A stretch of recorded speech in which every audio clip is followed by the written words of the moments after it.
नमस्कार। आज हम एक दिलचस्प विषय पर बात कर रहे हैं, वास्तु दोष।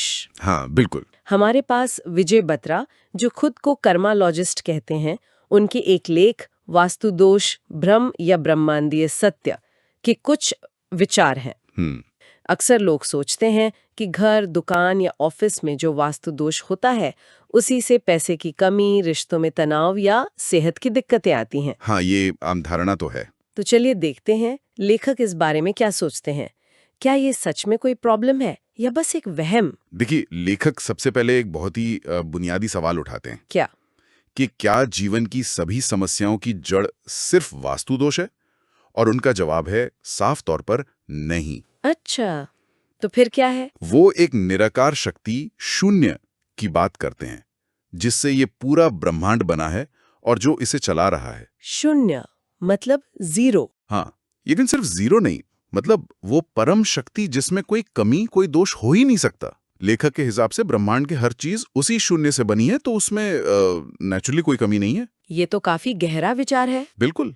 वो कहते हैं कि वास्तु दोष के डर से पहले इस शून्य को समझना जरूरी है। लेखक ने मानव निर्मित वास्तु और ब्रह्मांडीय वास्तु में एक बड़ा फर्क भी बताया है, जी, जो काफी सोचने वाला है। हाँ, वो बताते हैं। हम इंसान जैसे चौकोर या रेक्टेंगुलर प्लॉट पसंद करते हैं, हाँ, है ना?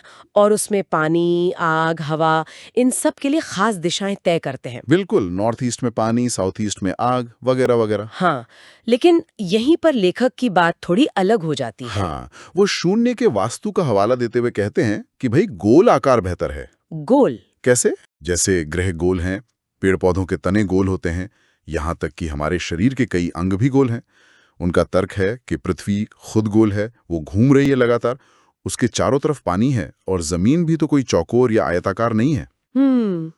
ये बात तो सोचने वाली है। तो उनके मुताबिक इंसानों के बनाए ये चौकोर नियम शायद कुदरत की सच्चाई से पूरी तरह मेल नहीं खाते। तो अगर ये नियम ब्रह्मांडीय वास्तु से अलग हैं, तो फिर लेखक भाग्य को कहाँ रखते हैं इस पूरी बहस में? हाँ, ये भी एक अहम पॉइंट है उनके लेख का। वो भाग्य की भूमिका पर जोर देते हैं। मतलब भाग्य वास्तु से ज्यादा जरूरी है? एक तरह से हाँ। वो एक उदाहरण देते हैं। मान लीजिए किसी की किस्मत में लिखा है कि उसे दक्षिणमुखी दरवाजे वाले घर में रहकर ही अपने कर्मों का हिसाब चुकता करना है और मोक्ष पाना है। अच्छा, तो क्या उसे वास्तु दोष से डरना चाहिए? ये सवाल वो उठाते हैं। ये तो भाग्य और वास्तु के रिश्ते पर सोचने को मजबूर करता है। बिल्कुल। अच्छा, एक और बड़ी चौंकाने वाली बात थी लेख में, घर में पूजा स्थान को लेकर। हाँ, वो कहते हैं कि घर में पूजा स्थान होना ही नहीं चाहिए। होना ही नहीं चाहिए, ये तो बिल्कुल ही अलग बात है। हमारे यहाँ तो हर घर में होता है लगभग। क्यों कहते हैं वो ऐसा? उसके पीछे वो दो मुख्य कारण देते हैं। पहला, कि घर जो है वो सांसारिक गतिविधियों की जगह है, वहां हर तरह की ऊर्जा होती है। और दूसरा, ईश्वर तो सर्वव्यापी है, हर जगह है, तो उसे किसी एक कोने या कमरे तक सीमित क्यों करना? अच्छा, मतलब ईश्वर को कहीं भी याद कर सकते हैं? हाँ, उनका मानना है कि उसे कहीं भी याद किया जा सकता है। किसी खास जगह पूजा ना कर पाना कोई दोष कैसे हो सकता है? और उन्होंने पृथ्वी के बाकी करोड़ों जीवों का भी जिक्र किया था, है ना? हाँ, पशु पक्षी, पानी में रहने वाले जीव, वो सब तो वास्तु के चक्कर में नहीं पड़ते। बिल्कुल नहीं। लेखक इशारा करते हैं कि ये सारे जीव बिना वास्तु दोष के भ्रम के अपना जीवन जी रहे हैं, सहजता से। शायद हमने ही इसे जरूरत से ज्यादा कॉम्प्लिकेटेड बना दिया है।